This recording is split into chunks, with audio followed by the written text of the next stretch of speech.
Movie शुरू होती है तो हम एक पार्क को देखते हैं जो कि समंदर के बिल्कुल पास था। वहाँ पर रोज कुछ शोज हुआ करते थे जैसे सिंगिंग और डांसिंग वगैरह। इस पार्क को एक बाप और एक बेटा चला रहे थे। बेटे का नाम सैम होता है। सैम के फादर अपने बेटे से कहते हैं कि बेटा हमें इस पार्क से इतना प्रॉफिट भी नहीं हो रहा और हमें इसको अलग से मैनेज भी करना पड़ता है, तो क्यों ना हम इसको खत्म करके कोई और बिजनेस शुरू करें। तो सैम कहता है कि नहीं डैड, ये पार्क मेरी मदर ने बनाया था और यही कुछ छोटी छोटी चीजें हैं जो मुझे उनकी हमेशा याद दिलाती रहती हैं। जैसे चल रहा है इसको चलने दे, हम इसको नहीं बेचेंगे। अब बाहर से एक आदमी बाहर निकलता है। बाहर निकलते ही उसे समंदर से किसी के गाने की आवाज आती है तो वो उसकी तरफ अट्रैक्ट होने लगता है और उसकी तरफ बढ़ने लगता है। वो पानी में इतना आगे निकल चुका था कि वो डूब ही जाता है। एक दिन सैम भी उस पार से बाहर आ रहा होता है तो उसे भी सेम आवाज आती है जो कि उस आदमी को समंदर से आई। लेकिन हैरत की बात ये थी कि सैम उसे अट्रैक्ट नहीं होता। सैम अपने घर में अकेला रहा करता था। वो अपने घर की तरफ ही जा रहा होता है जहाँ पर कभी कभी उसकी नेबर भी आ जाया करती थी जिसने काफी ज्यादा मेकअप किया होता था और हर टाइम स्मोकिंग करती रहती थी। सैम के पास एक रिक्शा भी था। वो हर जगह उसी पर जाया करता था। अब एक दिन जब सैम बाहर जाता है तो अपने फादर से बातें कर रहा होता है तो उसे पता चलता है कि उसके फादर ने ये बार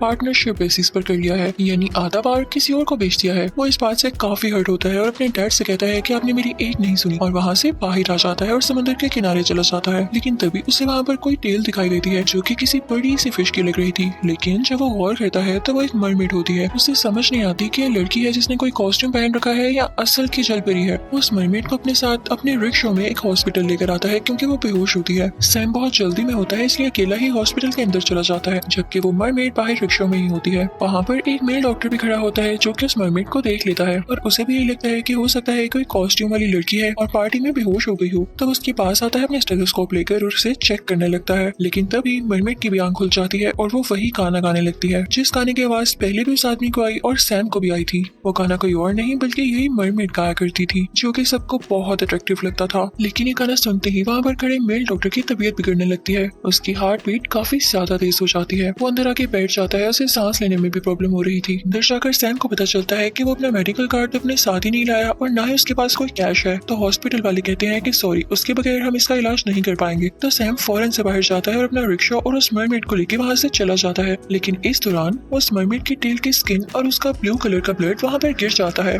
क्योंकि वो जख्मी भी थी। इतनी ही देर में उस मेल डॉक्टर के पास उसकी वाइफ आती है और कहती है कि आप परेशान ना हो, मैं आपको बचा लूंगी। इनफैक्ट वो भी एक डॉक्टर होती है। अब उनको सर्जरी रूम में लेकर जाया जाता है लेकिन उनकी हार्ट बीट इतनी ज्यादा तेज हो चुकी थी कि कंट्रोल में नहीं आ रही थी और इसी वजह से उनका दिल फट जाता है और वो बेचारे बिना मौत के ही मारे जाते हैं। उनकी बीवी काफी दुखी हो जाती है कि आखिर हुआ क्या ऐसा, लेकिन वो कुछ पता नहीं लगा पाती। दूसरे सीन में हम देखते हैं कि सैम उस मरमेड को अपने घर ले आया होता है और अपने बाथ टब का फायदा उठाते हुए उसे पानी से भरता है और उस मरमेड को भी उसके अंदर रख देता है क्योंकि अब उसे रियलाइज हो चुका था कि ये मरमेड ही है, ना कि कोई ऐसी लड़की जिसने कोई कॉस्ट्यूम पहन रखा हो। उसके बाद सैम खाना पकाने लगता है और इतनी ही देर में उस मरमेड को भी होश आ जाती है। होश आने पर वो वही गाना गाने लगती है जो कि वो पहले गाया करती थी और वो देखती है कि क्या सैम इसकी तरफ अट्रैक्ट हो रहा है। तो ये देख के वो हैरान रह जाती है कि सैम को इससे जरा फर्क नहीं पड़ रहा। उसे गाना ना अच्छा लग रहा है ना बुरा, वो तो इसे इग्नोर कर रहा है। और ये बात मरमेड को बहुत चुभती है कि ये सारे लोगों को अट्रैक्ट करता है लेकिन सैम को कोई फर्क ही नहीं पड़ रहा। कुछ देर बाद सैम बस उस गाने को सच सच गा रहा होता है लेकिन मरमेड के पास ये गाना सुनने के लिए जा नहीं रहा होता क्योंकि अगर वो मरमेड के पास जाता तो वो मारा जाता। इवन उसको तो इस बात का भी नहीं पता था फिर वो क्यों नहीं अट्रैक्ट हो रहा था।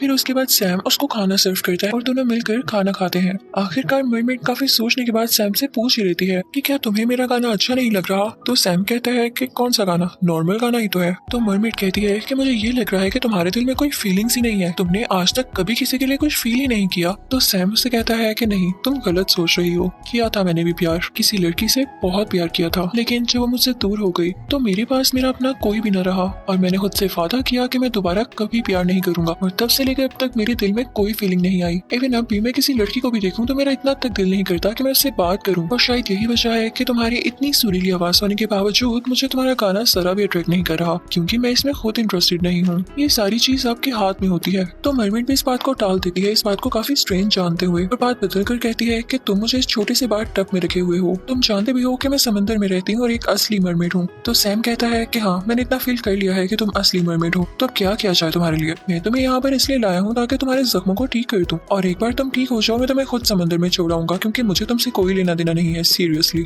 तो मरमेड कहती है लेकिन 2 दिन से ज्यादा मैं यहाँ नहीं रह सकती। तो सैम कहता है कि ठीक है, 2 दिन तक तुम यहाँ रहने भी नहीं वाली, मैं तुम्हें खुद छोड़ कर आऊंगा। अब दूसरी तरफ जो मेल डॉक्टर मरा था उसकी वाइफ हार नहीं मान रही थी कि मेरा शोहर ऐसे कैसे मर सकता है। वो उसका पोस्टमार्टम करवाती है और उनको पता चलता है कि उन्होंने कुछ पॉइजनस गैसेस इनहेल कर ली थी, और वो बिल्कुल वैसी होती है जो समंदर की तहों में पाई जाती हैं। अब वो फीमेल डॉक्टर सीधा काउंटर पर जाती है। जब सैम उस दिन मरमेड को चेक करवाने आया तो उसी हॉस्पिटल के काउंटर पर अपनी मदर की डायरी भूल गया था, जो कि अपनी मदर की डेथ के बाद वो हमेशा अपने साथ साथ रखता था। वो डायरी उसी फीमेल डॉक्टर के हाथ लग जाती है, और जब वो बाहर आती है तो देखती है कि जमीन पर ब्लू कलर का कोई लिक्विड गिरा हुआ है। तो उसे पता चलता है कि है ये ब्लड ही, क्योंकि इसमें ब्लड सेल्स हैं, लेकिन पता नहीं क्यों ये ब्लू कलर का है। उन्हें कुछ शक होने लगता है। दूसरी तरफ सैम को भी ख्याल आता है कि कहीं वो डायरी किसी के हाथ न लग जाए, तो वो भागता हुआ हॉस्पिटल की तरफ आता है। घर पर वो मरमेड अकेली होती है और उसी बाथ टब में लेटी होती है। तो सैम की नेबर ये देखते हुए उस मरमेड के पास चली जाती है कि वो अकेला ना फील करे। उसको अभी तक इवन ये भी नहीं पता होता कि ये लड़की नहीं बल्कि एक मरमेड है। वो बस यही समझती है कि शायद ये बात ले रही है। अब मरमेड उससे पूछती है कि आखिर ये सैम है कौन, क्या मुझे इसकी हिस्ट्री बता सकती हैं, क्योंकि उसके जहन में अभी तक ये बात थी कि मेरा सॉन्ग सिर्फ सैम को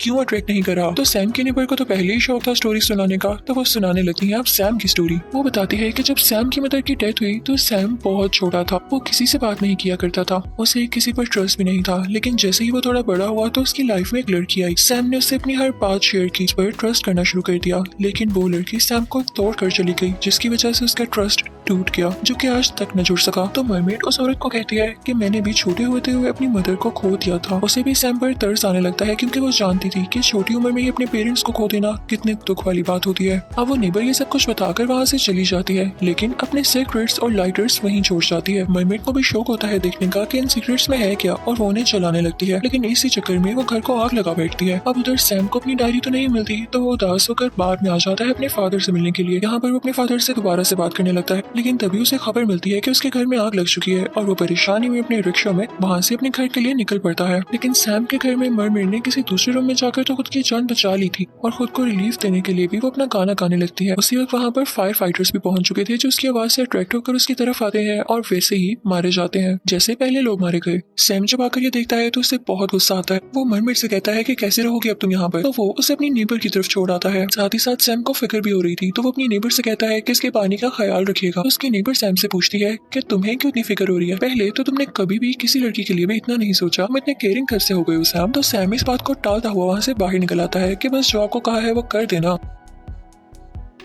अब मरमेड सैम से खुद पूछती है कि क्या मैं तुम्हें अच्छी लगने लगी हूँ, तुम मेरा इतना ख्याल क्यों कर रहे हो, मैंने तो तुम्हें कोई फायदा नहीं दिया। तो सैम कहता है कि एमी खुद से बोल रही हो, मुझे तुम कोई अच्छी नहीं लगती हो। लेकिन सैम यहाँ खुद से भी झूठ बोल रहा था, क्योंकि वो वाकई में उस मरमेड के लिए फीलिंग्स रखने लगा था, लेकिन वो ये दोबारा से नहीं चाहता था कि उसका ट्रस्ट टूटे या वो खुद से टूट जाए। और मरमेड भी जानती थी कि अगर एक हो गई है तो सैम ज्यादा दिन तक जिंदा नहीं रह सकेगा, इन दोनों में से किसी एक को मरना होगा किसी दूसरे के लिए। तो वो उससे मजीद बात नहीं करती। अब जब देखते हैं कि मरमेड बिल्कुल ठीक हो चुकी थी, तो सैम उसे बाहर घुमाने लेकर जाता है, उसके साथ गाने गाता है, डांस करता है और काफी एंजॉय करता है। सैम उसे अपने बार में भी लेकर आता है। जब सारे लोग उससे पूछते हैं कि इसने क्या पहन रखा है, तो सैम उनको बताता है कि इस बेचारी का एक्सीडेंट हो गया था, उसकी दोनों टांगे नहीं रही और इसने खुद अपने लिए कॉस्ट्यूम डिजाइन किया, अच्छा लग रहा है ना इस पर। तो सब लोग उसके कॉस्ट्यूम की यानी उसकी अपनी टेल की काफी तारीफ करते हैं। उन सबको यही लग रहा होता है कि कोई इंसान है ये। वहाँ पर एक स्विमिंग पूल भी होता है जिसमें वो नहाती है और काफी खुश होती है, क्योंकि काफी अरसे बाद वो इतने ज्यादा पानी में आई थी। वो सैम को थैंक यू कहती है। अब सैम उससे पूछता है कि क्या तुम्हें ये लैंग्वेज पहले से आती थी, मरमेड्स यही लैंग्वेज बोलती हैं जहाँ रहती हैं। तो वो मरमेड सैम से कहती है कि नहीं, मरमेड कोई भी लैंग्वेज सीख सकती है, सिर्फ उसे अगले का माइंड रीड करना होता है। इसलिए तो यहाँ रहते हुए मैं यहाँ की लैंग्वेज में ही गाना गाती थी। तो सैम कहता है लेकिन तुम्हारा गाना सुनकर लोग मर क्यों जाते हैं। तो मरमेड बताती है कि हमारे गाने में कुछ रेस होती हैं जो कि अगले को तो दिखाई नहीं देती, लेकिन वो हमारी प्रोटेक्शन करती हैं कि कोई इंसान भी हमारे नजदीक ना आ सके। लेकिन मुझे हैरानी है कि अभी तक तुम्हारे दिल में ऐसी कोई फीलिंग क्यों नहीं आई जिसको ये रेस डिटेक्ट कर पाए। लेकिन चलो, मैं खुश हूँ कि तुम जिंदा हो और मेरे साथ हो। सैम भी इस बात से काफी ज्यादा खुश था कि मरमेड उसके साथ है, लेकिन मरमेड चाहती थी कि जल्द से जल्द वो यहाँ से चली जाए, वरना सैम भी मारा जाएगा, आज नहीं तो कल। अब इसके लिए वो मरमेड कहती है कि मैं कुछ करूंगी। वो एक दिन सैम से कहती है कि मुझे बाहर का खाना खाना है। अब सैम जब बाहर से खाना लेने जाता है तो वो उसी नेबर को बुलाती है और उससे कहती है कि प्लीज मुझे आप समंदर में वापस छोड़ आए, मैं अपने घर वापस आना चाहती हूँ। वो कहती है कि मैं यहाँ इसलिए नहीं रह सकती कि मैं सैम की जान को खतरे में नहीं डाल सकती, और साथ ही वो इमोशनल हो जाती है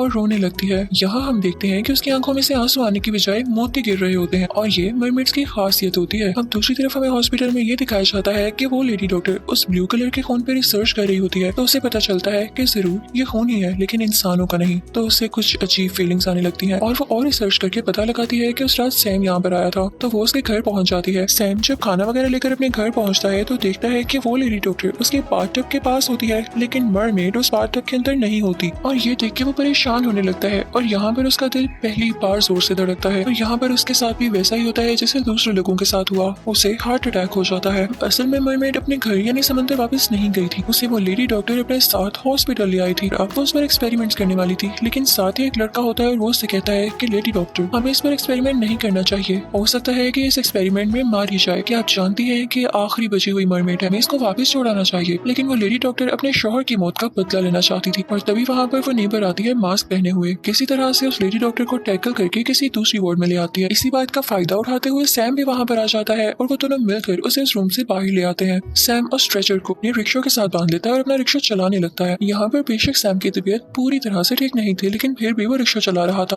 अब 2 दिन हो चुके थे और वो ये भी जानता था कि मरमेड 2 दिन से ज्यादा समंदर से बाहर नहीं रह सकती और जल्द से जल्द उसे समंदर वापस छोड़ना होगा। लेकिन वो ये भी जानता था कि अगर उसने एक बार उसे समंदर में छोड़ दिया तो वो उसकी जुताई में बीमार होता रहेगा, लेकिन अगर मरमेड यहाँ रही तो मरमेड मारी जाएगी। तो ये सेक्रीफाइस करके उसे उसी समंदर में छोड़ आता है और जब वापस आता है तो इसके दिल जोर जोर से धड़कने लगता है। इसे मरमेड याद आ रही होती है, वो खुद को काफी वीक फील कर रहा होता है और वहाँ पर उससे हार्ट अटैक हो जाता है। उसे मरमेड की बातें याद आने लगती हैं कि वो कभी भी नहीं चाहती थी कि अगर सैम इतना अच्छा लड़का था तो उसके सामने गाना गाए। फिर उसे पता होता कि सैम उसे पसंद करने लगेगा तो वो कभी भी गाना न गाती, ना ही कभी सैम को हार्ट अटैक आता। लेकिन लकीली वहाँ पर वो लेडी डॉक्टर आ जाती है और उसे लगता है कि जैसे सैम उसका अपना शौहर है। उसे हेलुसिनेशंस हो रही होती हैं जिसमें किसी दूसरे बंदे की शक्ल किसी और में नजर आती है, क्योंकि वो भी अपने हस्बैंड को बहुत मिस किया करती थी, इसलिए वो सैम की जान बचा लेती है। फिर सैम को एक जार दिया जाता है जिसके अंदर उस मरमेड के आंसू थे, यानी वही पर्ल्स थे जो कि काफी ज्यादा कीमती थे। सैम उनको बेच देता है और एक बड़ी सी बोट खरीदता है यानी शिप लेता है और वो कहता है कि मैं अब समंदर में दोबारा जाऊंगा उसी मरमेड को ढूंढने के लिए और उससे मिलूंगा, उसे समंदर से बाहर नहीं निकालूंगा ताकि ना उसकी जान को खतरा हो और ना मेरी। और यहीं पर ये मूवी खत्म हो जाती है। Thank you for watching.